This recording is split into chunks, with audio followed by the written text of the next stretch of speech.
नाज़रीन, हदीस नबवी सल्लल्लाहु अलैहि वसल्लम से दजाली फितने के बारे में जो बातें हमें मालूम होती हैं वो क्या हैं? दजाल के आसार क्या होंगे, क्या खसाइस होंगे, दजाली फितने के क्या मज़ाहिर होंगे, क्या आसार होंगे, क्या असरात होंगे, आज की वीडियो में कुरान और हदीस की रोशनी में आपको बताएंगे। और दजाल के फितने से कैसे बचा जाए, इस हवाले से रसूल अकरम सल्लल्लाहु अलैहि वसल्लम ने क्या फरमाया, ये भी आपको तफसील से बताएंगे। हज़रत अब्दुल्ला इब्ने अब्बास रज़ियल्लाहु ताला अन्हु से रिवायत है कि जो शख्स दजाली फितने से महफूज रहना चाहे वो सूरह कहफ की इब्तदाई और आखिरी आयात की तिलावत करे। बाज़ रिवायात में तो ये बताया गया है कि इब्तदाई और आखिरी, बाज़ में कहा गया है कि 10 आयात सूरह कहफ की इंसान को दजाली फितने से महफूज रख सकती हैं। इस एतबार से ताल्लुक़ है जो इन आयात का दजाली फितने से, वो गोया अहादीस से साबित है। रसूल अकरम सल्लल्लाहु अलैहि वसल्लम की अहादीस से दजाली फितने के बारे में जो हमें बातें मालूम होती हैं वो क्या हैं? इस बारे में नाजरीन एक बात पहले आपको बता दें कि एक है दजाली फितना, एक है शख्स मुअय्यन। दोनों में फ़र्क है। एक शख्स का ज़हूर होगा, वो शख्स मुअय्यन होगा। और अगर ऐसी ही अहादीस को जमा किया जाए तो मालूम होता है कि ये वो यहूद का कोई बहुत बड़ा लीडर होगा और आखिरी ज़माने कुर्बे क़यामत में जो बड़ी अजीम जंगें होने वाली हैं उनमें जब यहूदियों और मुसलमानों का मुकाबला होगा और बहुत क्रिटिकल स्टेज पर वो मुकाबला पहुंचा हुआ होगा, उस वक्त हज़रत ईसा अलैहिस्सलाम का नज़ूल होगा और वो दजाल अकबर को कत्ल करेगा। दजाल तो एक शख्स मुअय्यन है, अलबत्ता दजाली फितना सिर्फ एक शख्स मुअय्यन के मुताल्लिक नहीं बल्कि उसके लिए जो अहादीस आई हैं उन सब को जब जमा करते हैं तो वो एक ख़ास कैफियत है। एक ख़ास दौर में कुछ ऐसी कैफियत पैदा हो जाएंगी जिनको दजाली फितने से ताबीर किया गया है। वो कैफियत क्या हैं? उस दौर में, उस दजाली फितने में इंसान को कुदरती ताकतों, कायनाती कुव्वतों पर गैर मामूली गलबा, इक़्तिदार, इख्तियार हासिल हो जाएगा और वो दजाल मुतसर्रिफ होगा उन तमाम कवायद पर, बल्कि ऐसे अंदाज में जैसे कभी अनबिया कराम अलैहिस्सलाम को अल्लाह ताला मोज़े अता फरमाए। वो मोज़े के जो अल्लाह ताला के फजलो करम से अल्लाह के रसूलों को अता हुए हैं, गोया कि वो सब की सब कैफियत हैं जो दजाल के बारे में कुरान मजीद या अहादीस नबविया में वारिद हुई। मसलन उसके लिए फासला बेमानी होकर रह जाएगा, इंतहाई तेज़ रफ्तारी उसे हासिल होगी।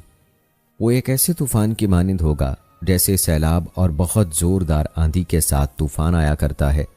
इस तरह से वो फितना फैलेगा। मुस्लिम शरीफ की रिवायत है हज़रत नवाज़ इब्ने समान रज़ियल्लाहु ताला अन्हो से कि कोई करिया तक नहीं छोड़ेगा, 40 दिन के अंदर अंदर दुनिया की छोटी से छोटी आबादी में वो पहुंच जाएगा। ये उसकी तेज़ रफ्तारी का आलम होगा, गोया के फासला बेमानी होकर रह जाएगा। उसके ज़िमन में बाज़ और रिवायात आई हैं कि दजाल की सवारी को गधे से ताबीर किया गया है, लिहाजा उसके खच्चर की तेज़ रफ्तारी के लिए अल्फाज आए हैं कि उसका एक कदम अगर मक्के में होगा तो दूसरा कदम शाम में जाकर पड़ेगा और उसके दोनों कानों के दरमियान फासला 80 हाथ का होगा। बल्कि हज़रत अली करमल्लाह वजहो के खुतबे में है कि उसका 30 हाथ लंबा एक कान होगा। इसी तरह आवाज़ का मामला कि उसकी आवाज़ 4 दांगे आलम में बैक वक्त सुनी जाएगी। वो एक ऐसी आवाज़ के साथ पुकारेगा कि जिसे मशरिक व मगरिब के माबैन रहने वाला हर शख्स सुनेगा। तीसरी बात मालूम होती है कि वो इलाज, मुआलजा और अमल जराही में इस इंतहा को पहुंच जाएगा कि जो कुरान मजीद में हज़रत ईसा अलैहिस्सलाम के मौजज़ात के लिए आए। हज़रत ईसा अलैहिस्सलाम सिर्फ हाथ फेरते थे, जो पैदाइशी तौर पर अंधे होते थे उनकी बीनाई लौट आती थी और कोढ़ की बीमारी जिस शख्स को लाहक होती उस कोढ़ी के जिस्म पर हाथ फेरते थे, उसका कोढ़ दुरुस्त हो जाता था। वही अल्फाज हदीस में है कि दज्जाल को यह कुदरत हासिल हो जाएगी। नंबर 2, ये वही योहियल मौत है। बिल्कुल हज़रत ईसा अलैहिस्सलाम की तरह दज्जाल को यह कुदरत हासिल हो जाएगी कि वो मुर्दे को जिंदा करेगा। एक हदीस में है कि वो एक शख्स को आरी के साथ बीच में से चीरेगा, 2 टुकड़े कर देगा, फिर सीदेगा और जिंदा कर देगा। मालूम यह हुआ कि इलाज मुआलजे का इल्म और जराही का इल्म अपनी बुलंदियों को पहुंचेगा। इस हद तक इंसान की रसाई हो जाएगी। चौथी बात, उसको ज़मीन और फ़िज़ा पर गलबा हासिल हो जाएगा। हदीस में है कि वो आसमान को हुक्म देगा बारिश बरसा और वो बारिश बरसाएगा, और ज़मीन को हुक्म देगा कि फसलें उगा, वो उगाएगी। और वो किसी वीराने पर से गुजरेगा, उसे हुक्म देगा, वीरान चटियल मैदान अपने ख़जाने निकाल, तो उस ज़मीन के ख़जाने निकल कर उसके साथ चलना शुरू हो जाएंगे। ज़मीन पर कुदरत, फ़िज़ा पर कुदरत, बारिश का हुक्म होगा तो बारिश हो जाएगी, आसमान बारिश बरसाएगा, ज़मीन अपने ख़जाने उगल देगी। पांचवी बात, उसके साथ कुछ ऐसे शयातीन मबूस होंगे कि जो उन सूरतों को इख्तियार करेंगे जो फौत हो चुके होंगे। फिर वो शयातीन इंसान से पूछेंगे, क्या तुम मुझे नहीं पहचानते? क्या तुम्हारा मैं फलां रिश्तेदार नहीं हूं? अपनी निशानियां बयान करेंगे और लोग पहचानेंगे। हजूर सल्लल्लाहु अलैहि वसल्लम ने दजाली फितने के जो औसाफ अलामात बयान की, उनका हासिल ये है कि इंसान को साइंस और टेक्नोलॉजी की वो बुलंदियां हासिल हो जाएंगी कि जो चीज़ें कभी रसूलों के मोर्ज़ों से ज़हूर पजीर होती थीं, वो कवानीन तबिया पर तसर्रुफ के बायस खुद इंसान करने लगेंगे। ये है दर हकीकत हासिल। चुनाचे आज आप देखिए, जो उसका गधा है वो हमारे आजकल के हवाई जहाज़ हैं, और हवाई जहाज़ों के बिल्कुल एंड्स पर उनके बाजुओं पर रेडार उनके कान हैं। इन्हीं से उन्हें वो मालूमात हासिल होती हैं, खुद उनकी लंबाई चौड़ाई वो कितनी है, और फिर यह कि उनके दरमियान फासला 80 हाथ का है या 40 माह का। और अब तो एक जहाज़ चंद घंटों के अंदर पूरी दुनिया के गिर्द भी चक्कर लगा लेता है, यानी कम से कम 500-700 मील का आम तौर पर सफ़र जहाज़ तय कर रहा है।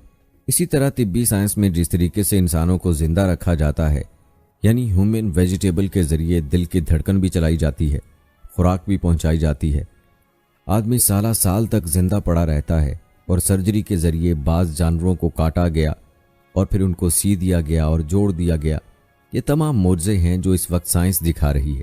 इसी तरह अगर ये मोर्जा देखना हो कि ज़मीन पर जहाँ कहीं किसी एक पत्ते तक के उगने के कोई आसार नहीं थे, वहाँ लहलहाते हुए चमन दिखते हैं। सबसे पहले ये मामला इसराइल ने करके दिखाया था, लेकिन अब तो आप अबू धाबी सऊदी अरब में चले जाएं। सऊदी अरब के अंदर रियाज से जद्दे तक आपको जगह जगह बड़े सर्कुलर पैचेस नजर आएंगे, नहायत ग्रीन, और इसके अंदर आर्टिफिशियल इरिगेशन के जरिए से बहुत उम्दा काश्त हो रही है और बहुत खूबसूरत फार्म्स हैं।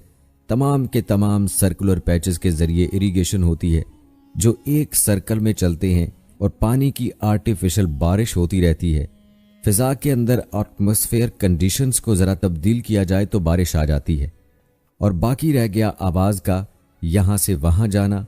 वो ऑल वर्ल्ड एंटीना के ज़रिए आप दुनिया के किसी भी गोशे में बैठे हुए किसी शख्स का खिताब सुन सकते हैं।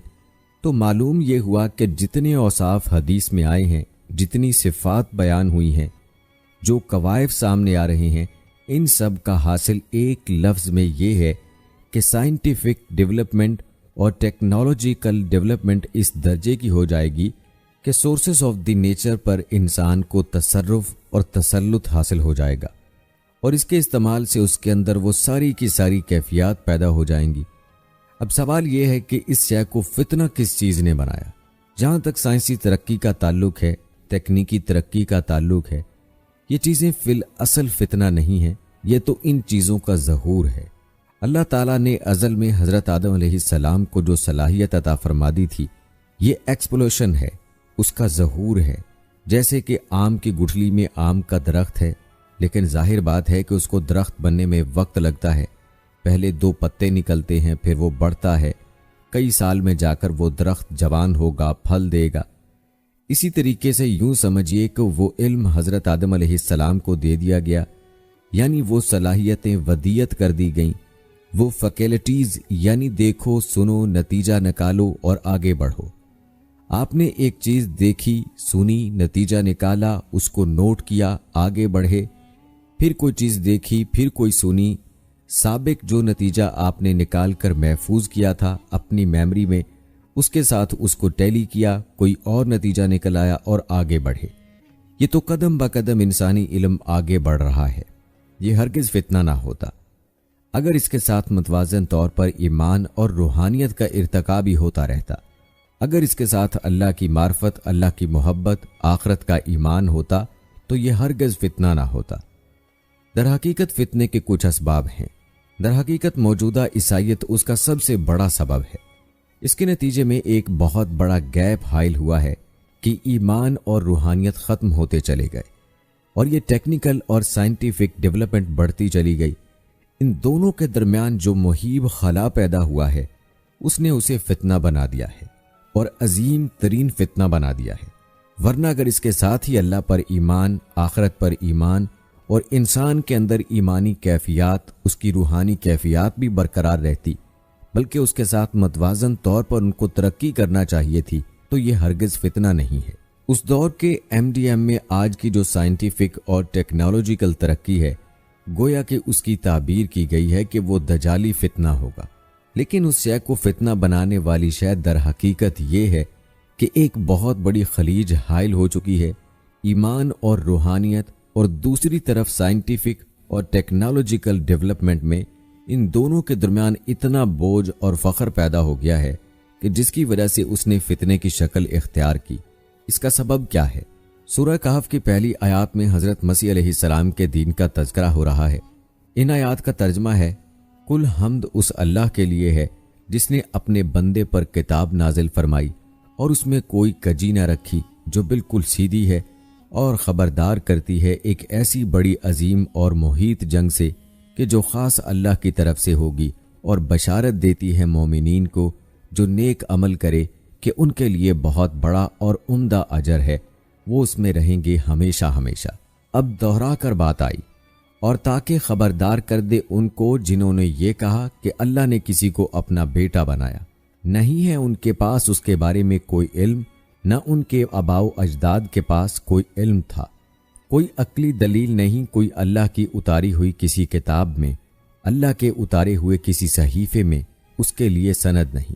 बहुत बड़ी बात है कि जो निकल रही है उनके मुंह से, नहीं बोल रहे ये, नहीं कह रहे ये मगर झूठ। तो ए नबी सल्लल्लाहु अलैहि वसल्लम, शायद कि आप अपने आप को हलाक कर लेंगे उनके आसार पर। अगर ये लोग ईमान ना लाए इस हदीस पर, यह हदीस कुरान पर अगर ये ईमान ना लाए, जैसे कि वहां फरमाया गया था, अगर रहमत खुदावंदी में दाखिल होना है ए बनी इसराइल, तो ये शाहिद दर्रा रहमत खुदावंदी का कुरान हकीम, आओ दाखिल हो जाओ। यहाँ पर उन ईसाइयों को मुतनब्बे किया जा रहा है, अगर वो इस हदीस पर, अगर इस अल्लाह की हदीस पर, अल्लाह की किताब पर ये ईमान ना लाए, तो जो उनके आसार होंगे, जो नताइज निकलेंगे उन पर ए नबी, शायद कि आप अपने आप को सदमे और रंज और गम से हलाक कर लें। ये हैं दर हकीकत वो आयात जिनमें तज़किरा हो रहा है ईसाइयत का। लेकिन ईसाइयत से मुराद क्या है? हज़रत मसीह अलैहिस्सलाम का दीन तो वही दीन था जो दीन आदम से लेकर मोहम्मद सल्लल्लाहु अलैहि वसल्लम तक जितने अनबिया आए हैं उनके दीन में कोई फ़र्क नहीं। दीन तौहीद वही ईमान, अलबत्ता शराइत के अंदर शरीयतों में कोई तफसीली अहकाम में फ़र्क हुआ है। शरीयत मूसवी और शरीयत मोहम्मदी में थोड़ा थोड़ा फ़र्क है। दीन में तो हमने वही शय तुम्हारे लिए भी मुअय्यन की है, मुसलमानों के जिसकी हमने नूह को वसीयत की थी और जिसकी के इब्राहीम को और मूसा को और ईसा को वसीयत की। दीन एक ही है। दीन एक है तो दीन मसीही भी वही था जो दीन मोहम्मदी है और दीन मूसवी है सल्लल्लाहु अलैहि वसल्लम। अलबत्ता जो नहायत अजीम हादसा पेश आया, और वो ये है कि पहले कौल साउल उसका नाम था, जिसने अपनी जिंदगी में हजरत मसीह अलैहिस्सलाम जब तक दुनिया में मौजूद थे उन्हें शदीद तकलीफें पहुंचाईं, शदीद ईज़ाएं पहुंचाईं। उनकी मुखालफत पर कमर बस्ता रहा, लेकिन उसके बाद जब उन्हें उठा लिया गया या ईसाइयों के अकीदे के मुताबिक वो सूली दे दिए गए, और उसके बाद उनका अकीदा ये है कि सूली पाने के बाद फिर वो जिंदा होकर आसमान पर चले गए, जबकि हम ये समझते हैं और हमारा ईमान है कि उन्हें सूली दी ही नहीं गई, बल्कि उन्हें तो पहले ही उठा लिया गया था, उनकी जगह कोई और है। इंजील बरनबास ने यह बात बिल्कुल वाज़े कर दी कि दर हकीकत वही हवारियीन में से जिसने गद्दारी की थी और पकड़वाया था, मुखबरी की थी, वही है जिसकी शक्ल हजरत मसीह अलैहिस्सलाम के जैसी बना दी गई थी, और वही शख्स सूली चढ़ा था। बहरहाल उस वक्त की ईसाइयत का अकीदा और हमारा अकीदा और ईमान, उन दोनों की रूह से हजरत मसीह अलैहिस्सलाम आसमान पर उठा लिए गए। इसके बाद उसने दीन मसीही में नक़ब लगाने के लिए उसने अपने एक वाक़े का जिक्र किया कि मैं सफ़र में आ रहा था कि मुझे आसमानों में हजरत मसीह अलैहिस्सलाम नज़र आए और मुझे कहा कि ए साउल, तू मुझे क्यों सताता है, और तू अब फलां जगह जा और मेरे नाम से नबूवत कर। इसके बाद उसने ईसाइयत का लबादा ओढ़ा, और जिस तरह अब्दुल्ला इब्ने सबा ने मोहम्मद रसूलुल्लाह सल्लल्लाहु अलैहि वसल्लम के दीन में नकब लगाई, इसी तरीके से उस शख्स ने दीन मसीही में नकब लगाई। फ़र्क यह है कि दीन मोहम्मदी सल्लल्लाहु अलैहि वसल्लम, क्योंकि ये आखिरी दीन था, अब कोई और रसूल आने वाला नहीं था।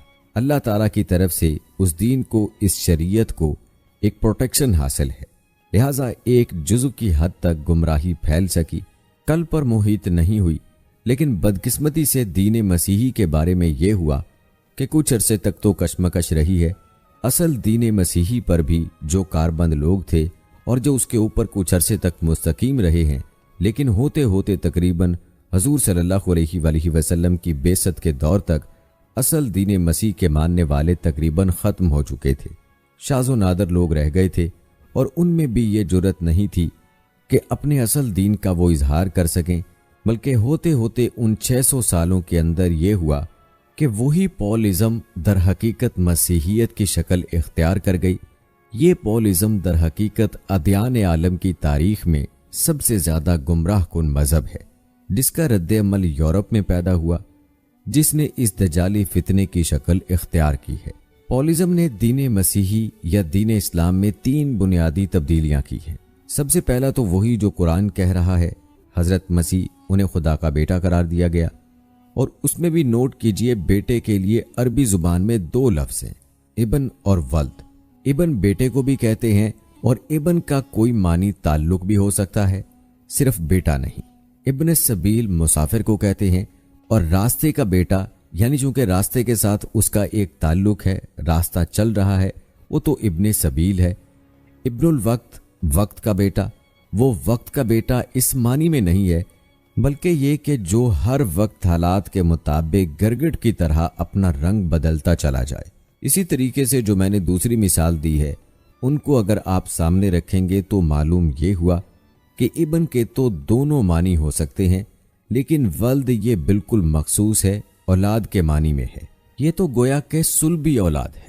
और ईसाइयत वो मजहब है जिसने बदतरीन शिरक की सूरत इख्तियार की है, और उनके यहाँ अकीदे में ये अल्फाज हैं कि मसीह अल्लाह का, खुदा का सुलबी बेटा है, ताकि कोई शक न रह जाए कि कोई और निस्बत है जिसे इब्न से ताबीर किया गया, कोई और ताल्लुक है जिसके लिए सुलबी का लफ्ज इस्तेमाल किया गया कि यह खुदा का सुलबी बेटा है।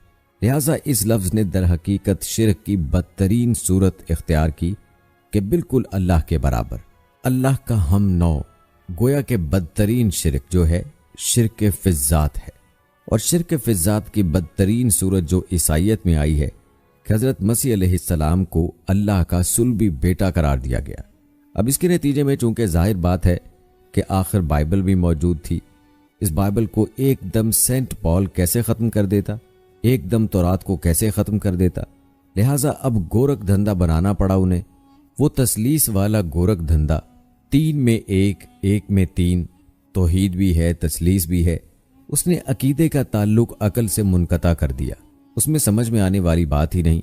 नतीजा उन्होंने ये निकाला कि डोगमा दर हकीकत उसका अकल से कोई ताल्लुक नहीं, डोगमा बस अकीदा है, और उस अकीदे ही के ऊपर सारे दीन की बुनियाद है। बाकी वो अकल में आए ना आए, अकल के लिए काबिल कबूल हो ना हो। हम भी ये बात कहते हैं कि बहुत से हक़ाइक़ कायनात के ऐसे हैं जिन तक अकल की रसाई नहीं है, इसके लिए हम मजबूर हैं, मोहताज हैं वही की हिदायत के। लेकिन 2 चीज़ों में फ़र्क कीजिए, एक है अकल से मावरा होना और एक है अकल के खिलाफ होना। इन दोनों चीज़ों में ज़मीन व आसमान का फ़र्क है। एक वो हक़ाइक़ हैं कि जो अकल अज खुद उन तक रसाई हासिल नहीं कर सकती, लेकिन जब वो सामने आते हैं तो अकल तस्लीम करती है कि हाँ ये बात समझ में आती है। एक वो चीज़ें हैं कि जिनको अकल तस्लीम नहीं करती। तो एक है मुखालिफ अकल, एक है वराए अकल। इन दोनों में ज़मीन व आसमान का फ़र्क है। हमारे दीन में तो अकल को तस्लीम किया गया है। अब जाहिर बात है अकल से अपील की गई, लाओ दलील, अपनी तो दलील अकल से अपील की गई। और इसमें वो रिश्ता जो मैंने कई मरतबा बयान किया अल्लामा इकबाल के अशार के हवाले से कि अकल गो आस पास है दूर नहीं, उसकी किस्मत में पर हजूर नहीं, और गुजर जा अकल से आगे कि ये नूरे चराग राह है मंजिल नहीं। मंजिल तक तो अकल नहीं पहुंचाएगी, लेकिन रास्ता तो दिखाती है। और जब कोई वही की रोशनी सामने आती है तो अकल उसकी तस्दीक करती है। ये है हमारा मौक़िफ़ और ये है अकली माकूल मौक़िफ़। लेकिन ईसाइयत ने, बल्कि कहना चाहिए पॉलिज़म ने, मुझे यहाँ पर लफ्ज़ ईसाइयत अब इस्तेमाल करना नहीं चाहिए, इसलिए कि हज़रत ईसा अलैहिस्सलाम से अब इसकी निस्बत नहीं रही। हज़रत ईसा अलैहिस्सलाम से इसकी निस्बत जो है ये मिसयूज़ है, ये गलत नाम है। 100 का मुसन्निफ जो है डॉक्टर माइकल हार्ट, उसने ये बहुत बड़ी बात कही। उसने कहा कि दर हकीकत मौजूदा जो ईसाइयत है उसे पॉलिज़म कहना चाहिए। ये पॉलिज़म है, क्रिश्चियनिटी नहीं है। इसलिए कि दर हकीकत मसीह ने जो तालीम दी थी जब वो इस दुनिया में थे, वो ये नहीं थी कि जो पॉल ने दी है। अलबत्ता उसने पॉल को बहुत बड़ा शख्स माना, इसमें कोई शक नहीं, इसलिए कि उस शख्स ने तारीख के एक धारे का जो है वो रुख मोड़ दिया। अल्लाह ताला के सही दीन को गोया के किला कमा करके एक नया दीन इस तरीके से फैलाया है कि आज भी शायद दुनिया में कसीर तरीन तादाद ईसाइयत ही के नाम लेवाओं की है, या शायद गौतम बुद्ध मानने वालों की है। बहरहाल ये कि बहुत बड़ी तादाद में आज हज़रत मसीह अलैहिस्सलाम की तरफ जो दीन मंसूब है, गलत तौर पर उसके नाम लेवा दुनिया में है। इस एतबार से वो यकीनन उसका तो हक रखता है कि उसका नाम भी इस किताब में आए कि जिसने तारीख के ऊपर असरात पैदा किए। और हज़रत मसीह अलैहिस्सलाम जब तक दुनिया में थे, ईसाइयत की हकीकत बनी इसराइल या यहूदियत के एक फ़िरके से ज़्यादा नहीं थी। डिटैच नहीं हुआ था ये दीन हज़रत मूसा अलैहिस्सलाम के दीन से, लेकिन पॉल ने उसे बिल्कुल एक मुस्तकिल फिज़ात, एक जुदागाना दीन की शक्ल दे दी है। तो ये पॉलिज़म है। पॉलिज़म ने दर हकीकत सबसे पहला काम ये किया कि अकल से बिल्कुल ताल्लुक मुनक़ता अकीदा बनाया। डॉगमा जो है वो खिलाफ़े अकल, जो बात अकल में आए ना आए बस माननी है। तो पहली तो यूं समझिए कि नकब जो लगी है दीन के अंदर वो इस तसलीस के हवाले से, और तसलीस का गोरख धंधा खिलाफ़े अकल है। लिहाजा डॉगमा के लिए जो लफ्ज़ इस्तेमाल हुआ है कि बस इसको तो हम मानेंगे चाहे वो अकल के लिए काबिल कबूल हो या ना हो। दूसरा, इससे भी ज़्यादा आप देखिए, एक से बढ़कर एक ईंट रखी जा रही है। दूसरा, कुफार का अकीदा जो सलीब के अकीदे पर मबनी है। मसीह ने इंतहाई जिल्लत मौत का प्याला इसलिए पिया ताकि उसके मानने वालों की तरफ से कफारा अदा हो जाए। मसीह कफारा अदा कर चुका है। अब जो शख्स भी मसीह को मान लेगा उसकी गोया के नजात हो गई, उसका अमल से कोई ताल्लुक नहीं। सारे गुनाहों का कफारा मसीह ने इंतहाई जिल्लत आमेज मौत कबूल करके गोया के अपने मानने वालों के तमाम गुनाहों का कफारा दे दिया है। ये है दूसरा अकीदा। इसका नतीजा क्या निकला? तसलीस ने अकल से मजहब का ताल्लुक तोड़ दिया था, उसने अमल से ताल्लुक तोड़ दिया, दीन की जड़ें दोनों एतबार से तोड़ दी। दीन तो नाम ही इन दो चीजों का है। गोया के जड़ें मुनहदिम हो गई, बुनियादें मुनहदिम हो गई, जड़ें काट दी गई कि ना इसका ताल्लुक अकल के साथ है ना अमल के साथ है। तीसरी बात आई है, उसने कहा शरीयत मनसूख। ये अजीब है। देखिए, जिसे आयरनी ऑफ फेट अंग्रेजी जुबान में कहते हैं, अभी तक बाइबल के अंदर सेंट मैथ्यू की जो रिवायत है, जिसे कहा जाता है gospel of the Lord according to the saint Matthew, इसमें जो सरमन ऑफ द माउंट है, एक वाज होने के एतबार से वाक़यातन मैं उसकी अजमत का बड़ा कायल हूँ। अजीम तरीन वाज है दुनिया का। उसके शुरू में ये अल्फाज मौजूद हैं, हरगिज़ ये न समझना कि मैं शरीयत को ख़त्म करने आया हूँ। वो ये कहकर गए थे कि शरीयत मूसवी तुम पर लागू रहेगी, आयद रहेगी, लेकिन पॉल ने तीसरा नकब लगाया, शरीयत साकिब कर दी। इसकी ज़रूरत क्यों महसूस हुई ये भी समझ लीजिए। हज़रत मसीह ये कहकर गए थे कि मैं सिर्फ बनी इसराइल के लिए आया हूँ, मैं इसराइल के घराने की खोई हुई भेड़ों की तलाश में आया हूँ। इंजील में ये अल्फाज आज भी मौजूद हैं। हज़रत मसीह ने अपने हवारीन को जब भेजा कि अब जाओ तबलीग करो मेरी तरफ से, तुम्हें एक हिदायत ये भी है कि तुम्हें सिर्फ इसराइलियों तक तबलीग करनी है, बाहर नहीं। मैं सिर्फ इसराइलियों की तरफ रसूल बनाकर भेजा गया हूँ। ये अल्फाज भी मौजूद हैं। अगरचे उस वक्त इंजील में जो अल्फाज हैं वो हज़रत मसीह अलैहिस्सलाम की शायान शान नहीं है, वहाँ कोई ना कोई लफ्ज़ी तारीफ हुई है, इसलिए कि वहाँ तशबीह ये दी गई है कि कोई अपने बच्चे के हिस्से की रोटी जो है कुत्ते के आगे नहीं डालता। गोया के जेनेटाइल्स यानी गैर बनी इसराइली को इस जुमले के रूह से कुत्तों से तशबीह दी जा रही है कि मेरे पास मेरे बच्चों के हिस्से की रोटी है, मेरे बच्चे हैं इसराइली, मेरे पास जो रोटी है वो इसराइलियों के लिए है। कोई अपने बच्चों के हिस्से की रोटी को कुत्तों के आगे नहीं डालता। ये जुमला तो हजरत मसीह का नहीं हो सकता, लेकिन यह हिदायत कि तुम्हें तबलीग सिर्फ इसराइलियों में करनी है, ये कुरान मजीद की रूह से साबित है। इसलिए कि कुरान भी ये कहता है कि हजरत मसीह अलैहिस्सलाम बनी इसराइल की तरफ रसूल बनाकर भेजे गए थे, इसलिए कि वो ताजो तख्त खत्म नबूवत तो अभी मुंतजिर था मोहम्मद रसूलुल्लाह सल्लल्लाहु अलैहि वसल्लम की आमद का, कि वही आएंगे तो उन्हीं की बेइज्जत होगी पूरी नौ इंसानी की तरफ। आपसे पहले किसी रसूल के बेशक पूरी नौ इंसानी की तरफ नहीं हुई, बशमूल हजरत मसीह अलैहिस्सलाम। आपसे पहले जो रसूल आया है अपनी अपनी कौमों की तरफ आया है, लेकिन इस पौल ने पहले तो ये असूल तोड़ा। हम इस दीन मसीही की या जो पॉलिज्म है उसकी तबलीग करेंगे। गैर इसराइलियों में भी वहां उन्हें दिक्कत पेश आई। शरीयत मूसवी बड़ी भारी शरीयत है। भारी शरीयत को कबूल करना तो लोगों के लिए आसान नहीं है। उन्होंने ये किया कि यह शरीयत का बोझ तुम पर नहीं, बर्डन ऑफ लॉ ये तुम्हारे लिए नहीं। बहरहाल तीसरी नकब थी शरीयत मनसूख। इसका नतीजा क्या निकला? एक बहुत बड़ा खला पैदा हो गया। वो खला कौन पुर करेगा? शरीयत के बारे में सारे इख्तियारात अब पॉप को हासिल हैं। जिस चीज को चाहे हराम कर दे, जिस चीज को चाहे करार दे दे कि ये ममनू है, जिस चीज की चाहे इजाजत दे दे, इसलिए कि अब शरीयत तो है नहीं, खला है। इसमें सवालात तो पैदा होंगे, ये काम किया जाए या ना किया जाए, कौन करेगा? तो जब शरीयत खत्म हुई तो सारा इख्तियार पॉप के हाथ में आ गया। इसके नतीजे में तारीख़ इंसानी में वर्स्ट फॉर्म ऑफ थियोक्रेसी पैदा हुई। थियोक्रेसी किसे कहते हैं? जो आज की इस्तिलाह में गाली है। थियोक्रेसी कहते हैं एक मजहबी हल्के की, मजहबी तबके की हुकूमत, उसके हाथ में इख्तियारात आ जाएं, और कुरान मजीद में इसी वजह से उनके ऊपर इल्ज़ाम लगाया गया। उन्होंने अपने उलमा और सूफियों को अल्लाह के सिवा अपने माबूद बना लिया। हज़रत अली इब्न हातिम रज़ियल्लाहु ताला अन्हु जब ईमान लाए, ये हातिम ताई जो मशहूर है, सखावत में उनके बेटे हैं। कबीला तय से इनका ताल्लुक है। हातिम ताई तो तय से है, उनके बेटे अदी हैं, ये ईसाई थे।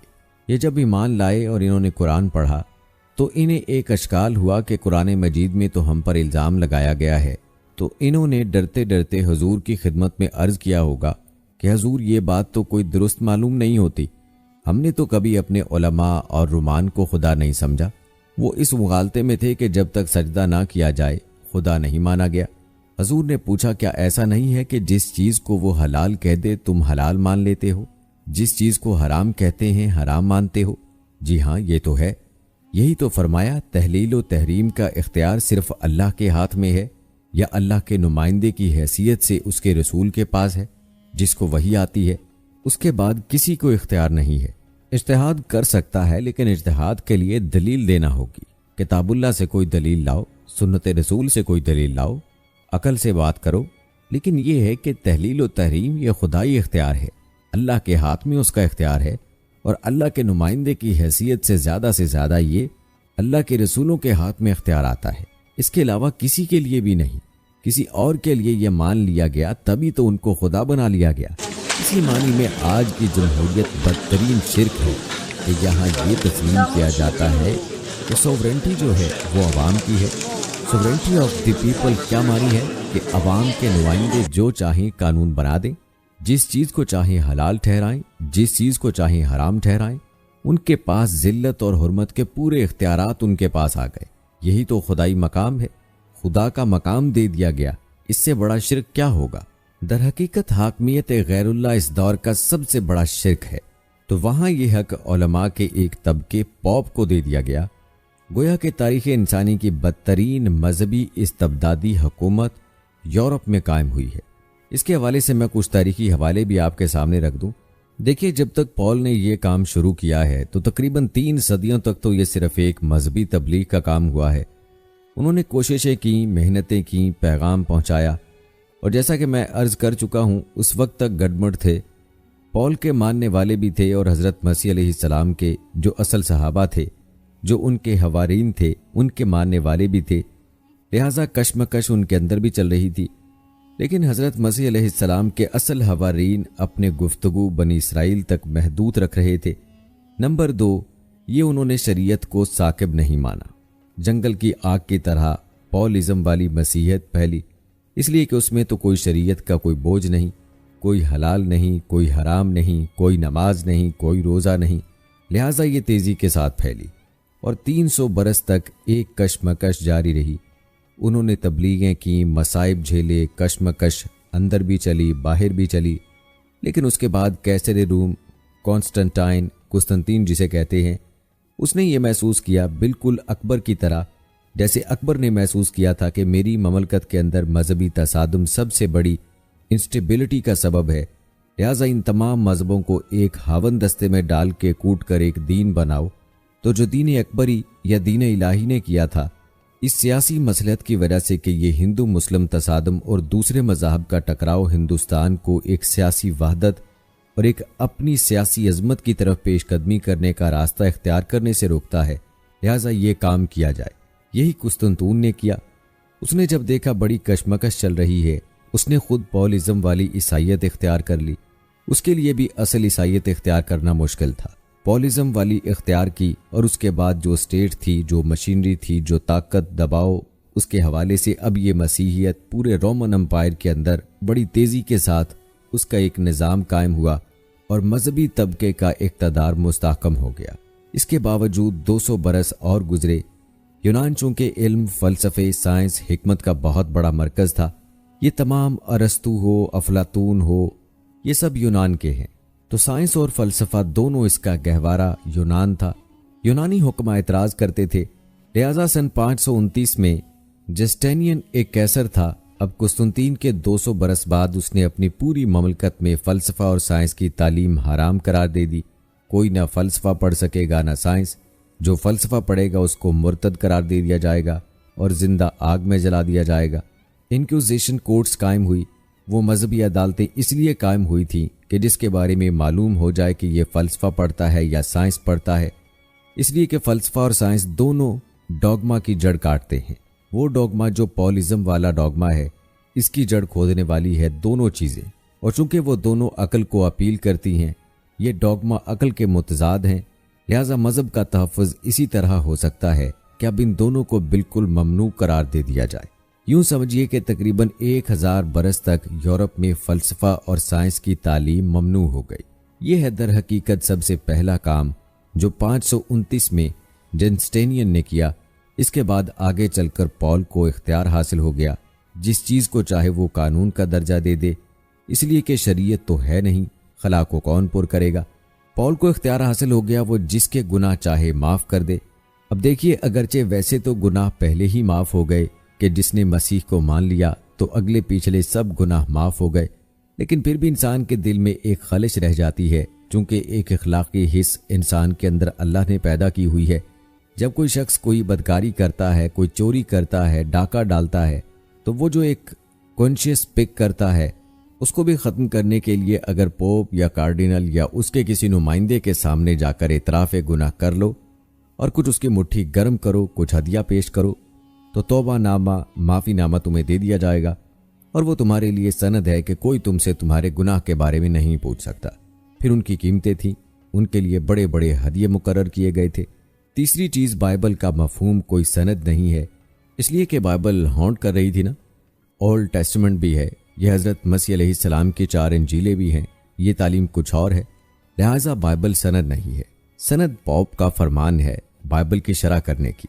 बाइबल की तरफ से कोई दलील लाने की किसी को कोई हक हासिल नहीं। ये जबर था, ये तशद्दुद था। यूरोप में ये वो दौर था जबकि इस्लाम फैल रहा था।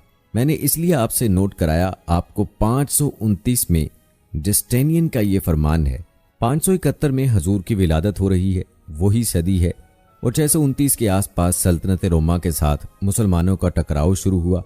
तो ये तारीख और इनका ये रिलेशन ज़हन में रखिएगा। जिस वक्त मुसलमान आए और 200-300 बरस जो इनके अरूज के हैं, उस वक्त तकरीबन 6 सदियां हो चुकी थीं कि यूरोप बिल्कुल डार्क एजेस, इंतहाई तारीकी, मजहबी जबर और इस्तबदाद, उसके सिवा कुछ नहीं।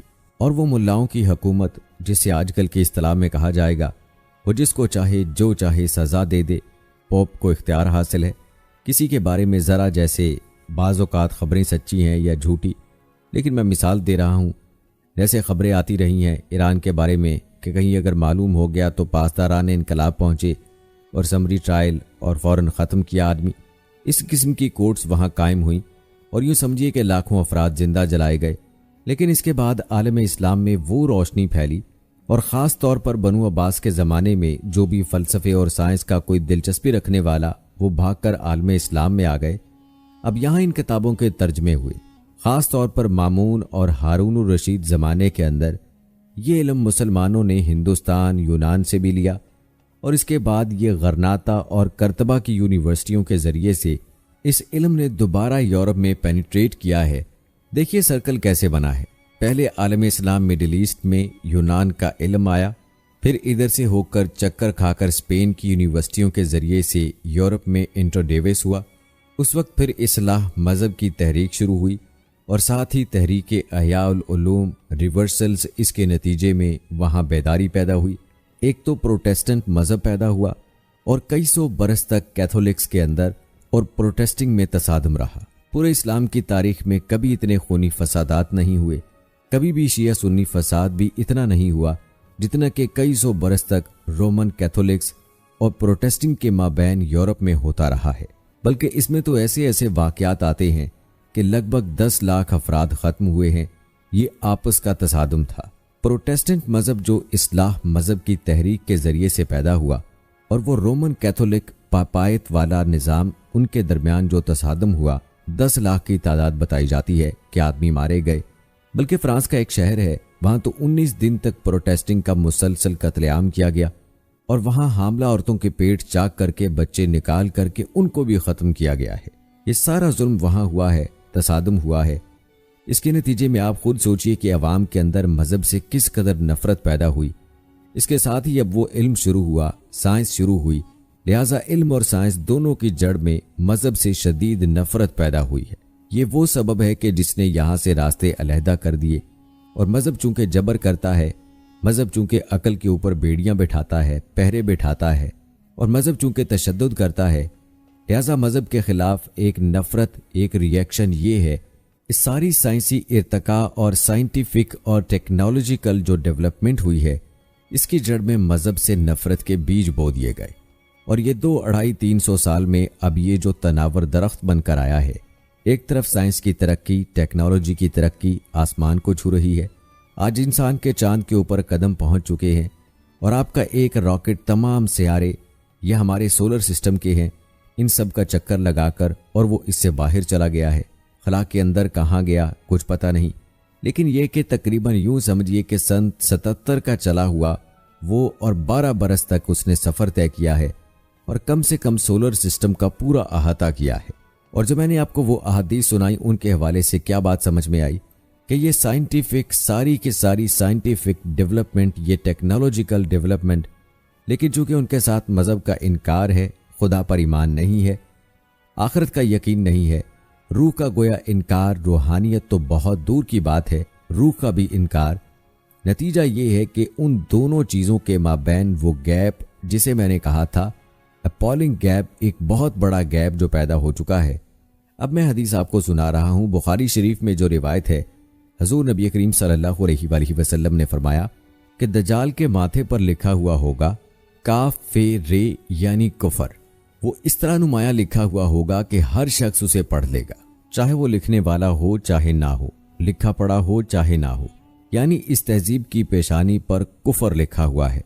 मजहब से दुश्मनी, मजहब से बुग़्ज़, मजहब से दूरी, मजहब की हर चीज की नफी है। आज जो एक वर्ल्ड सिविलाइजेशन है, एक आलमी तहजीब है जिसका गलबा है हमारे इस पूरे ग्लोब पर, इसमें 3 चीज़ों के मुकाबले में 3 चीज़ों की अहमियत है। खुदा की अहमियत नहीं है, होगा, हम इनकार भी नहीं करते, लेकिन हम जानते भी नहीं कि है कि नहीं। हाँ, अहमियत कायनात की है। गौर करो, कायनात के कवानीन को समझो, नेचर की कुव्वत को मुसख्खर करो। खुदा है या नहीं, छोड़ो इस बहस को। असल अहमियत है जो वो कायनात की है। इसी तरह असल अहमियत इस जिस्म की है।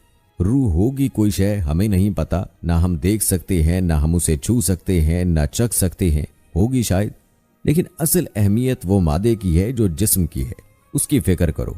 इसी तरह से हयात दुनियावी, असल शय हयात दुनियावी है, इसको बनाओ, संवारो, बेहतर से बेहतर जिंदगी गुजारो, वेलफेयर स्टेट हो, बहुत ही उम्दा माहौल हो और हर चीज हो, लेकिन हयात उखरवी होगी।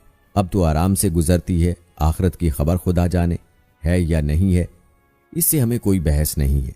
तीन चीजों के मुकाबले में तीन चीजों की अहमियत, या यूं कहिए कि तीन चीजों के मुकाबले में मुकाबल की तीन चीज को बिल्कुल गैर अहम, उसकी तरफ कोई तवज्जो ही नहीं। तवज्जो का इर्तकाज कायनात पर है, ज़ाते बारी ताला पर नहीं। ज़ात व सिफात बारी ताला एक सिर्फ इल्मी मौजू है। असल तवज्जो की शय कायनात है। रूह होगी कोई शय, असल शय जिस्म है और मादा है। हयात उखरवी हमें नहीं पता, किसी ने वापस आकर खबर नहीं दी मरने के बाद, लिहाजा हम नहीं कह सकते कि नहीं है। अलबत्ता ये कि हयात दुनियावी तो है, इसको मजबूती के साथ थामो, इसको बेहतर बनाओ। तवज्जो का असल इर्तकाज हयात दुनियावी पर है। ये है वो ग्लोबल सिविलाइजेशन जो दर हकीकत यूरोप से उभरी, और यूरोप से उभरी है इसकी बुनियाद में मजहब की दुश्मनी मौजूद थी। जो रद्द अमल था दर हकीकत इस पापायत के निज़ाम का जो पॉल इज़म के जरिए से दुनिया में कायम हुआ। ये वजह है। और आज इंसान जहां खड़ा है, गौर कीजिए, इंतहाई हौलनाक जंग उसके सर पर एक खतरे के तौर पर मुसल्लत है। दो जंगें इस एक सदी में ऐसी हो चुकी हैं जिन्हें आपने world war 1 and world war 2 इतने बड़े पैमाने पर कत्ल व गारत दुनिया में पहले कभी नहीं हुई। इसलिए कि पहले फौजों की जंगें होती थीं, आबादियों पर जाकर कहीं कोई कत्लेआम हो गया होगा, वरना ये कि कब्जा कर लिया। पहले वो किसी और की थी, अब किसी और की मलकियत हो गई। बाबर आया, उसने पानीपत के मैदान के अंदर इब्राहिम लोदी को शिकस्त दे दी। दिल्ली में आकर उसने किसी का खून नहीं बहाया, बस वो आके तख्त पर काबिज हो गए। कहीं कहीं हुए हैं फितने या फिर अजाब इलाही आते रहे हैं कि रसूलों के इनकार की सज़ा के तौर पर कौम में नसिया मनसिया की गई हैं। लेकिन जंगें जो दुनिया में होती थीं, वो जंगों का मामला जो है वो इस नौइयत का होता था। वो फौजों के दरमियान टकराव होता था, मैदान जंग में कश्तियों के पुश्ते लगते थे, लेकिन इसके बाद नहीं। हो गया किसी ने बहुत गुस्सा निकाल लिया। लेकिन इस सदी में अब जो जंगें हुई हैं, इससे तो मुल्क के मुल्क तहस नहस हुए हैं, आबादियां खत्म हुई हैं। और जो तीसरी जंग होगी, ये जान लीजिए आखिर इंसान कब तक उसे टालेगा। रशिया के बारे में यह समझना कि वो पीछे हट गया है, पसपाई इख्तियार कर ली, इसमें बहुत बड़ी हमाकत है। वो दर हकीकत अब डिप्लोमेसी की राह से सुपरवेसी चाहता है, लिहाजा तसादुम तो होकर रहना है। मौलाना मनादुल हसन गिलानी रहमतुल्लाह अलैह के ख्यालात इस सूरह काफ के इब्तदाई आयात के ज़मन में मुझे उनसे इत्तफाक है और बहुत सी चीज़ें उनसे माखुज़ हैं। इसी तरीके से जो हदीस अब मैं आपको बता रहा हूँ, मेरे सामने इसका मतन नहीं है। मौलाना हामिद मियाँ रहमहुल्लाह अलैह उन्हें ये बताया था कि जो मैंने जमा किए हैं हालात व वाक़यात, क़यामत से पहले जो हालात व वाक़यात पेश आने वाले हैं, जिनकी पेशगोइयाँ अहादीस में हैं, उनसे मालूम होता है कि एक बहुत बड़ी खौफनाक जंग है। इतनी बड़ी खौफनाक जंग, और उनके अल्फाज ये हैं कि उसमें दोनों फरीक में बड़ी तादाद ईसाइयों की होगी, इधर भी उधर भी। एक तरफ अलबत्ता ईसाइयों के साथ मुसलमान भी होंगे, यहूदी भी होंगे, और दूसरी तरफ खालिस ईसाई ताकत होगी। और उनके दरमियान इतनी खौफनाक जंग होगी कि एक परिंदा सैकड़ों मील तक परवाज करेगा और उसे सिवाय लाशों के और कुछ नजर नहीं आएगा। आप तसव्वुर कीजिए, अगर एटॉमिक वार हो जाती है तो यही होगा। तहस नहस हो जाएगा मामला, खत्म होकर रह जाएगी हर चीज। और ये जो चीज है, ये बहरहाल ये जितना कुछ पाइल अप किया गया है, ये डिस्ट्रक्टिव फोर्स, साइंस की यूं समझिए कि मेराज अब यही है। अब तो स्टार वार की बातें हो रही हैं कि सिर्फ जमीन पर नहीं, बाहर भी ये जंगें हमें लड़नी पड़ेंगी। लेकिन इसका क्या हल होगा? अमेरिका में एक पिक्चर तैयार की गई थी, द डे आफ्टर, गालबन उसका नाम है। इसमें एक नक्शा दिखाया गया है इस कदर हौलनाक के ये 100 ऊंची मंजिला इमारतें ऐसे जैसे कि कच्चे घरों में होते हैं, ऐसे वो पिघल कर रह जाएंगी। और यूं समझिए कि इंसान जो उनके अंदर होंगे, एक एक मंजिल के अंदर, एक एक ऐसी 100 मंजिला इमारत के अंदर हजारों आदमी होते हैं। जैसे कि कोई चींटियों की ऐसी कॉलोनी हो, उस पूरी कॉलोनी को आप अपने पांव से मसल दें, ऐसे इंसानों का हाल है। अगर वो जंग हो जाती है जिसका नक्शा खींचा गया है, ये दर हकीकत वो बात के जो मौलाना मनादुल हसन गिलानी फरमा रहे हैं इन आयात मुबारका में, ताकि खबरदार कर दे ये कुरान उन लोगों को जिन्होंने कहा है कि अल्लाह ने बेटा बनाया, बदतरीन शिरक का जिन्होंने इर्तकाब किया, और इसी वल्दियत मसीह के अकीदे से वो सारी करप्शन दीन खुदाबंदी की, दीन मसीही की असल जो दीन था उसकी जो हुई है, और उसके नतीजे में आज नौ इंसानी वहां खड़ी है। इसीलिए आयत नंबर 2 में फरमाया, ताकि खबरदार कर दे एक बहुत बड़ी जंग से हमारे अक्सर मुफस्सिरीन ने यहाँ पे एक बहुत बड़ा अजाब कह के वो गुजर गए, लेकिन वाहिद ये मकाम है कुरान मजीद का जहां लफ्ज बास आया है। और मौलाना मनादुल हसन गिलानी ने बहस की बास तो जंग को कहते हैं, कुरान मजीद में जहां भी ये लफ्ज आया जंग को कहते हैं, तो एक बहुत बड़ी हौलनाक जंग के लिए। फरमाया ये तो तुम्हारे अपने पैमानों पर नहीं आएगी, ये तुम्हारे हिसाब किताब में नहीं आ सकती।